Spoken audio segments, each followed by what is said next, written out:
नमस्कार दोस्तों, स्वागत है आप सब लोग का हमारे चैनल पे। तो आज की क्लास में देखने वाले बाबू साइंस का, ठीक है। मॉडल सेट का 40 ऑब्जेक्टिव आंसर कराने वाला बाबू, तो वीडियो में लास्ट तक बने रहिए, ठीक है। तो देख सकते हो बाबू, कुल प्रश्नों की संख्या आप सब लोग को एग्जाम सेंटर हॉल में 80 देखने को मिलेगा बाबू, जिसमें आप लोग का 40 ऑब्जेक्टिव का ही आंसर देना होता है, ठीक है। तो चलिए, आज का क्लास काफ़ी शानदार होने वाला हो, तो वीडियो में लास्ट तक बने रहेगा। अगर आप भी 2025 में finally exam Bihar board matric का देने वाले बाबू, तो यह वीडियो आपके लिए काफ़ी शानदार होने वाला है, ठीक है। तो वीडियो में लास्ट तक बनेगा बाबू, एक एक ऑब्जेक्टिव आंसर क्वेश्चन को देखते हुए और याद करते हुए चलना है, ठीक है। आज का क्लास काफ़ी शानदार होने वाला है, ठीक है। तो 40 ऑब्जेक्टिव आंसर कराने वाला है, ठीक है। तो चलिए, बिना देर क्लास को स्टार्ट करते हैं बाबू। तो स्टार्ट करने से पहले आप लोग चैनल पर नए होंगे तो चैनल को जरूर सब्सक्राइब कर लें। इस चैनल के माध्यम से आप लोग का ऑल सब्जेक्ट का तैयारी बिल्कुल चैप्टर बाय चैप्टर शुरुआती से कराई जाए, ठीक है बाबू। चलिए, फर्स्ट क्वेश्चन आप लोग का स्क्रीन पर देखने को मिल होगा। निम्नलिखित में किसका अपवर्तनांक अधिक है?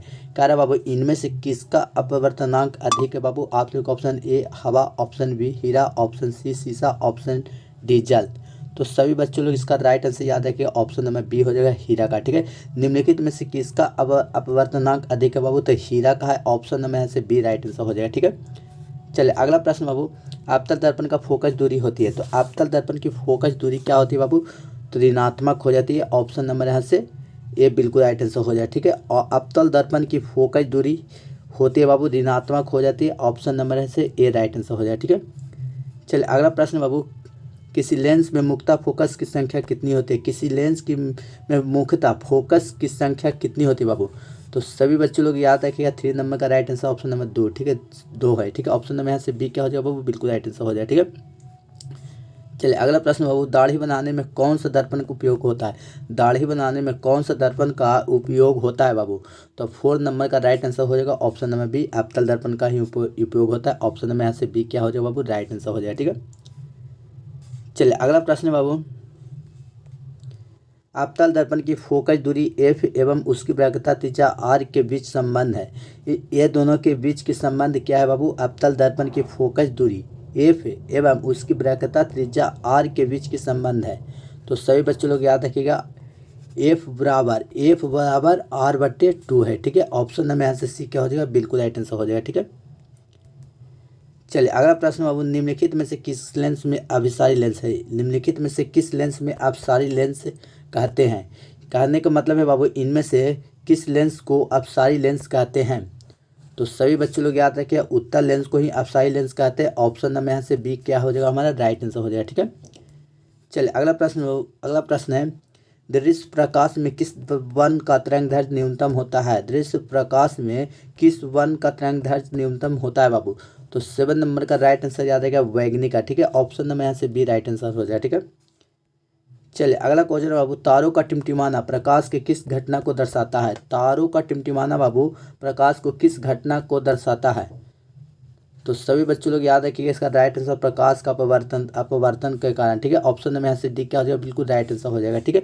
एक एक ऑब्जेक्टिव आंसर क्वेश्चन को देखते हुए याद करते हुए चलना बाबू, आप लोग के एग्जाम सेंटर में ये सब क्वेश्चन पूछे जाते हैं, ठीक है।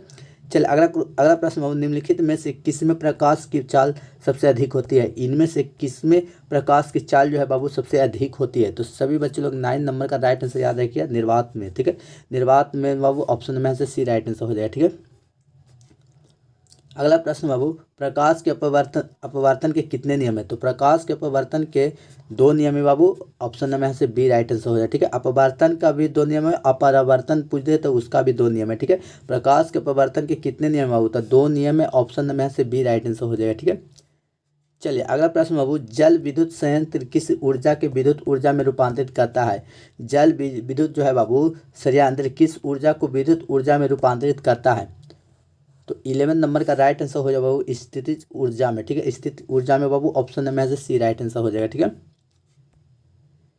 अगला प्रश्न बाबू, जलता हुआ मोमबत्ती बदलता है, जलता हुआ मोमबत्ती किस में बदलता है बाबू? तो रासायनिक ऊर्जा को प्रकाश ऊर्जा में बदलता है बाबू, ऑप्शन नंबर से बी राइट आंसर हो जाएगा, ठीक है। चलिए, अगला प्रश्न बाबू, एक विद्युत सेल के धारा प्राप्त करने पर इसके सितारों के बीच विभवांतर का मान विद्युत वाहक जल की तुलना में हो जाता है, तो तुलना में क्या हो जाता है बाबू? तो तुलना में कम हो जाता है, ऑप्शन नंबर यहाँ से बी राइट आंसर हो जाएगा, ठीक है। चलिए, अगला प्रश्न बाबू, प्रतिरोध का मान बढ़ाने के लिए प्रतिरोधकों को जोड़ा जाना चाहिए। प्रतिरोध को मान बढ़ाने के लिए बाबू प्रतिरोधकों को जोड़ा जाना चाहिए, किसमें जोड़ा जाना चाहिए बाबू? तो श्रेणी क्रम में जोड़ना जाना चाहिए। ऑप्शन नंबर यहाँ से बी राइट आंसर हो जाए। ठीक है, चलिए अगला प्रश्न बाबू, विद्युत चुम्बक बनाने के लिए प्राय किस छड़ का उपयोग होता है? विद्युत चुम्बक बनाने के लिए प्राय किस छड़ का उपयोग होता है?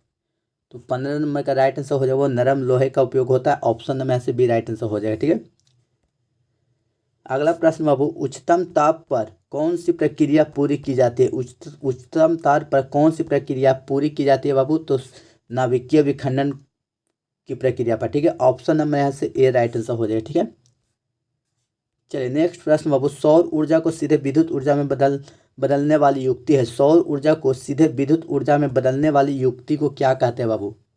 तो शॉर्ट सेल कहते हैं बाबू, जो आपसे लोग के घर में लगा हुआ था सौर ऊर्जा जिसे कहते हैं शॉर्ट सेल कहते हैं बाबू। ऑप्शन नंबर से बी राइट आंसर हो जाएगा। ठीक है, चलिए नेक्स्ट क्वेश्चन बाबू, पवन विद्युत जनित्र में पवन की चाल कम से कम कितना होनी चाहिए? पवन विद्युत जनित्र में पवन की चाल कम से कम कितना होना चाहिए बाबू? तो 18 नंबर का राइट आंसर याद रखिएगा, इनमें से कोई नहीं होगा बाबू। Option number D. ठीक है, चलिए अगला प्रश्न बाबू, सेल का विद्युत वाहक बल है। सेल का विद्युत वाहक बल कौन है बाबू? तो सेल का विद्युत वाहक बल जो है वो सेल द्वारा इकाई आवेश पर लगाया गया बल। ठीक है, ऑप्शन नंबर यहाँ से ए राइट आंसर हो जाएगा। ठीक है, चलिए 20 नंबर क्वेश्चन बाबू, घरेलू परिपथ में मुख्य रूप से किसकी आपूर्ति होती है? घरेलू परिपथ में मुख्य रूप से किसकी आपूर्ति होती है बाबू? तो सभी बच्चों को याद है कि प्रत्यावर्ती धारा की होती है। ऑप्शन नंबर यहाँ से ए हमारा राइट आंसर हो जाए। ठीक है, चलिए अगला प्रश्न, वर्ण विक्षेपण असंभव। वर्ण विक्षेपण असंभव है बाबू, 21 नंबर का राइट आंसर हो जाएगा फाइबल का। ठीक है, फाइबल का बाबू ऑप्शन नंबर यहाँ से डी राइट आंसर हो जाए। ठीक है,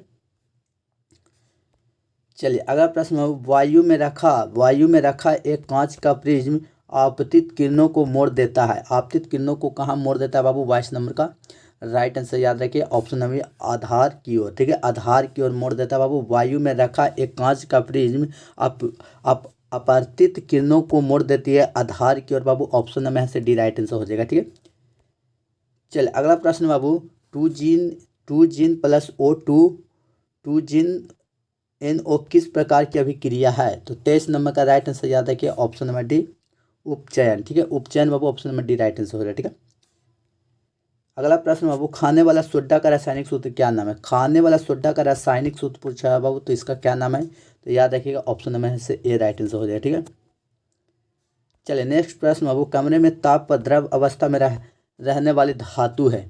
तो कौन सा धातु है बाबू? तो पारा है। ठीक है, कमरे के ताप पर द्रव अवस्था में रहने वाली धातु पारा है बाबू। ऑप्शन नंबर से बी राइट आंसर हो जाएगा। ठीक है, चलिए नेक्स्ट प्रश्न बाबू, आवर्तन सारणी के शून्य समूह का तत्व कौन है? आवर्तक सारणी के शून्य समूह का तत्व कौन है बाबू? तो 26 नंबर का राइट आंसर हो जाएगा He हो जाएगा, हीलियम हो जाएगा। ठीक है, ऑप्शन नंबर यहाँ से बी राइट आंसर हो जाएगा। ठीक है, अगला प्रश्न, सोडियम कार्बोनेट के जलीय विलयन में मेथिल ऑरेंज का विलयन मिलाने पर विलयन का रंग परिवर्तित होकर निम्नलिखित में से कौन कैसा हो जाता है बाबू? कैसा हो जाता है बाबू? तो याद रखिएगा बाबू, पीला हो जाता है। ठीक है, सोडियम कार्बोनेट के जलीय विलयन के मेथिल ऑरेंज का विलयन मिलाने पर विलयन का रंग परिवर्तित होकर निम्नलिखित में से कैसा हो जाता है बाबू? तो पीला हो जाता है। ऑप्शन नंबर से ए राइट आंसर हो जाए। ठीक है, अगला प्रश्न, ग्लोबल वार्मिंग के लिए उत्तरदायी गैस निम्नलिखित में से कौन है? तो सभी बच्चों लोग 28 नंबर के याद रहेगा, CO2 हो जाएगा हमारा। ऑप्शन नंबर से बी राइट आंसर हो जाए। ठीक है, अगला प्रश्न बाबू, गंधक की परमाणु संख्या क्या है? गंधक की परमाणु संख्या क्या है बाबू? 29 नंबर का राइट आंसर याद रखिए, गंधक का परमाणु संख्या 16 है। ऑप्शन नंबर से डी राइट आंसर हो जाए। ठीक है, अगला प्रश्न बाबू, अम्ल का जलीय विलयन विद्युत का संचालन करता है क्योंकि अम्ल जल में क्या हो जाता है बाबू? तो अम्ल जल में आयनित हो जाता है। आयनित हो जाता है बाबू। ऑप्शन नंबर से ए राइट आंसर हो जाएगा। ठीक है, नेक्स्ट क्वेश्चन बाबू, अधिकतम धातुओं को ऑक्साइड होते हैं। अधिकतर धातुओं का ऑक्साइड होते हैं बाबू। तो अधिकतर धातुओं के क्षारीय होते हैं बाबू। ऑप्शन नंबर से ए राइट आंसर हो जाए। ठीक है, चलिए नेक्स्ट क्वेश्चन बाबू, सोने में निम्नलिखित में से कौन सी धातु मिलाकर मिश्र धातु तैयार की जाती है? सोने में निम्नलिखित में से कौन सी धातु मिलाकर मिश्र धातु तैयार की जाती है बाबू? तो 32 नंबर की याद करिए, कॉपर होगा Cu। ठीक है, ऑप्शन नंबर है से ए राइट आंसर हो जाए। ठीक है, चलिए अगला प्रश्न बाबू, अगला प्रश्न 33 नंबर का राइट आंसर सीधे बता देता बाबू। 33 नंबर का राइट आंसर जो ऑप्शन नंबर सी हो जाएगा। ठीक है, चलिए अगला अगला क्वेश्चन है बाबू, सिलिकॉन है तो सिलिकॉन एक क्या है बाबू, सिलिकॉन है बाबू, सिलिकॉन एक उपधातु है, ठीक है, एक उपधातु है बाबू। ऑप्शन में है से सी राइट आंसर हो जाएगा, ठीक है। अगला प्रश्न बाबू, वे तत्व जिनके बाहरी सेल पूर्ण भरे होते हैं वे क्या कहलाते हैं। तो 35 नंबर का राइट आंसर हो जाएगा बाबू ऑप्शन नंबर डी, उत्कृष्ट गैस कहलाते हैं। Option number D right answer हो जाएगा, ठीक है। चलिए अगला प्रश्न बाबू, खड़िया का रासायनिक सूत्र है, खड़िया का रासायनिक सूत्र क्या है बाबू, तो CaCO3 है, ठीक है। ऑप्शन नंबर है से डी राइट आंसर हो जाएगा, ठीक है। चलिए अगला प्रश्न बाबू, निम्नलिखित में कौन सबसे अम्लीय ऑक्साइड है, निम्नलिखित में कौन सबसे अम्लीय ऑक्साइड है बाबू। तो 37 नंबर का राइट आंसर है SO2, ठीक है। ऑप्शन नंबर है से ए राइट आंसर हो जाएगा, ठीक है, SO2, ठीक है। चलिए अगला प्रश्न, निम्नलिखित में कौन सा एल्कोइन है, निम्नलिखित में से कौन सा एल्कोइन है बाबू। 38 नंबर का राइट आंसर हो जाएगा ऑप्शन नंबर सी, ठीक है, C2H2, C2H2, ठीक है। ऑप्शन नंबर है सी राइट आंसर हो जाएगा, ठीक है। अगला प्रश्न बाबू, CH3-O-C2H5 का यूपी नाम क्या है। तो सभी बच्चे लोग 39 नंबर का राइट आंसर रहेगा मेथॉक्सीएथेन है, ठीक है, मेथॉक्सीएथेन बाबू। Option number A right answer हो जाएगा, ठीक है। चलिए लास्ट क्वेश्चन में, निम्नलिखित में से कौन सा यौगिक ईंधन के रूप में इस्तेमाल किया जाता है, इनमें से कौन सा यौगिक ईंधन के रूप में उपयोग किया जाता है बाबू। 40 नंबर का राइट आंसर याद है क्या, एथनॉल, ठीक है, एथनॉल बाबू। ऑप्शन नंबर है से सी राइट आंसर हो जाए, ठीक है। तो देख सकते हो बाबू आज के वीडियो लेक्चर में मॉडल सेट का 40 ऑब्जेक्टिव आंसर आप लोग के बीच करा दिया, ठीक है। अगर आप लोग इसी तरह से इसका अगला वीडियो देखना चाहते हैं तो चैनल को जरूर सब्सक्राइब कर ले। इस चैनल के माध्यम से आप लोग को और से वीडियो की तैयारी बिल्कुल चैप्टर बाय चैप्टर शुरुआती से कराई जाए, ठीक है बाबू। तो देख सकते हैं आज का वीडियो लेक्चर में इतना, इसका नेक्स्ट वीडियो मिलता है, तब तक के लिए बाय बाय, वंदे मातरम, जय हिंद।